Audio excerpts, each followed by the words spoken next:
For this speech, I wanted to talk about the COVID virus lockdowns and why I feel they are ineffective and actually sometimes worse for a country or state than no lockdown at all. To begin, I want to talk about how effective the lockdowns are in actually stopping the spread of the COVID virus. Peru is a country that had one of the harshest and longest lockdowns in the entire world.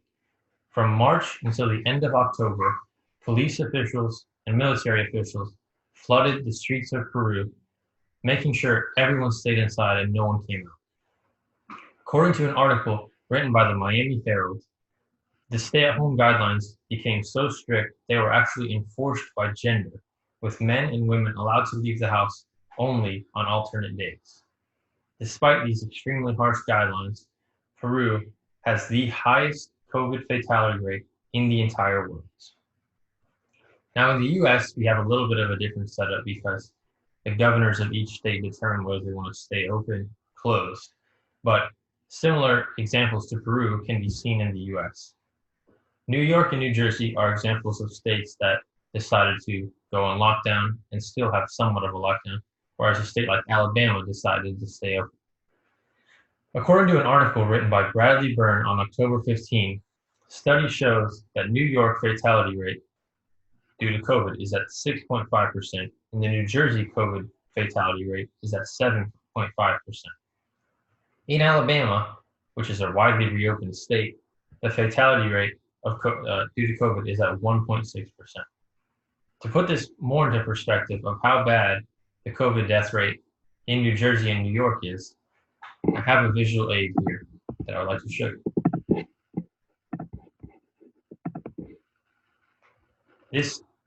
This graph shows that amongst New York and New Jersey alone, 1/3 of COVID deaths can be accounted for, for the whole country. Another thing I wanted to show is that an example of how lockdowns have done in other countries and how well they have worked. So here is a graph that Rahul Gandhi, who is a Congress leader of India, put on an article that he posted, and basically he's trying to show that the lockdown it really has no clear, definitive proof of lowering cases. As we can see here in Spain, the COVID case rate was higher than it has ever been during lockdown versus after unlocking, which is the same in a few other countries like Italy.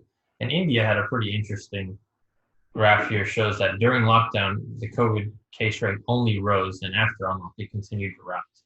But basically this graph is showing there is no clear proof of lockdown slowing or flattening the curve, as they say. The next point I want to talk about is how COVID actually affects the economy. As we know, certain businesses in the US were deemed either essential or unessential, and this left many people without a job. In an article written on safewise.com by Rebecca Edwards, she says, burglaries were up 42% in New York alone, and 3,601 more incidents were reported in 2020 compared to all of 2019.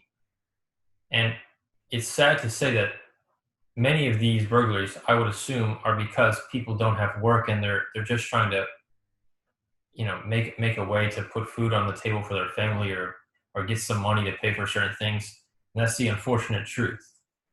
Another study that I looked at was a Pew Research Analysis Center, looked at the unemployment rate, and they realized the unemployment rate in 3 months of COVID-19 was higher than it was in 2 years of the Great Recession, which is incredible. The next point I wanted to talk about was how the lockdown actually affects individual people. For me personally, having school online has definitely affected me because I feel like it's a lot harder to learn remote than it is in person. And I personally know other people that it is affected because not everyone is as fortunate I am to have a computer. And I know high school friends that they don't have a computer and they're struggling a lot to get their college work done and stuff like that. So that really has caused problems for people. And also the mental health of people has, seriously deteriorated because of these lockdowns. Many people rely on work or school or even just going to the park as an outlet, and they don't have that right now. And actually, according to a CBS News article written on November 13th, 2020, says Japan did pretty well with the COVID death rate, keeping it under 2,000 in over 10 months. However, based on stats from the National Police Agency, suicide deaths in October alone were up to 2,153, marking the fourth straight month of an increase. So, you may be doing well with the COVID deaths and the lockdown may be working for that, but when your suicide death rates are passing your COVID rates, you may need to reevaluate.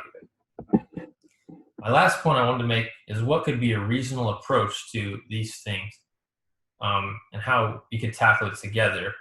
As we know, wearing your mask and keeping your distance have been proven to be things that help limit the spread of the virus, and also avoiding massive crowds. Lastly, I believe that prioritizing people in danger, such as the elderly, is very important. The younger people don't need to be have the same guidelines as the elder people. And one more really important thing is that I believe our leaders should do the same as our people. And I say this because recently the governor of California, who's constantly pushing stay home and stay away from family, even he said, was just seen at a restaurant with around 20 to 25 people in a room with no mask on and not social distancing. So I believe it's really important that our leaders do as they preach. And overall, I hope we can all agree on something very soon and tackle the virus together. Thank you.